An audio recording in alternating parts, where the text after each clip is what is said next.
What are the key difficult points in getting a proper ceasefire?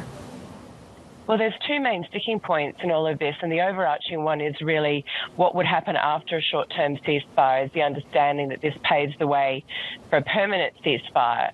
Secondly, of course, is what happens to the Israeli troops in the meantime. Are they agree that they'll pull out of the Gaza Strip entirely, or do they do a partial withdrawal to different parts of the Gaza Strip? And those are two real sticking points in all of this. Of course, Israel says it cannot agree to a permanent ceasefire as part of this because their overarching goal is to eradicate Hamas, and they've not achieved that. And Hamas says, well, of course, we can't have Israeli troops still hanging around in the Gaza Strip for the long term. And so these are two real problems in these arrangements. Of course, we know there's multiple plans going around, multiple conversations going on. There's another meeting today involving Qatar and Egypt to try and facilitate this. But certainly it seems that those two sticking points remain pretty severe.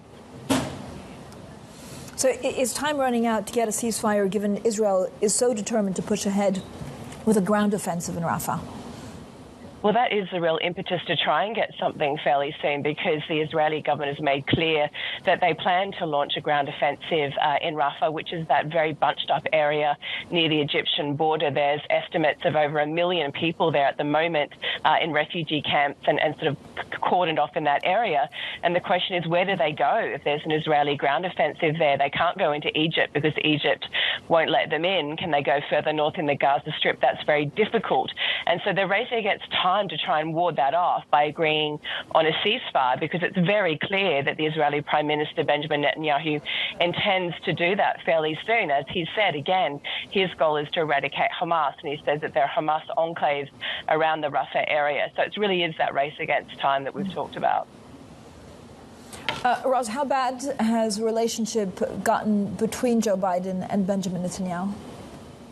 Well, it's clear there's a lot of tension going on there, both increasingly publicly and no doubt very much behind the scenes. There's lots of reports, unverified, of the exasperation that Joe Biden is expressing to his aides, to officials in the White House, that Netanyahu is simply not listening to him. And that's very clear that Netanyahu thinks he's going to charge his own course here. And that's despite, the US being the major military and strategic ally for Israel in the region, and also a major partner economically, that Netanyahu says, well, I'm doing this for Israel, and that's it. But it's quite, telling. It exposes the limits of US influence over Israel, and that's not particularly a good look for Joe Biden in an election year in the US, when he needs to look like he's commanding and in control.